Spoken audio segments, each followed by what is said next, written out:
श्रीमन्महागणाधिपते नमः। ध्यायामि सकलोपचाराणि पादयोः पादयं पादयोः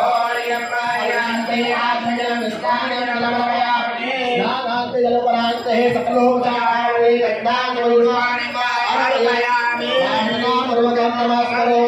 मानसिकोपचारैः धूपं दीपं नैवेद्यं आराधयं मन्त्रपुष्पाञ्जलिं दक्षिणां प्रदक्षिणां प्रार्थनां नमस्करोमि। पुनरपि ध्यानं गजाननं भूतगणादिसेवितं कपित्तजम्भोपदचारुभक्षणम् उमाशुतं शोकविनाशकारणं नमामि विघ्नेश्वरपादपङ्कजम्।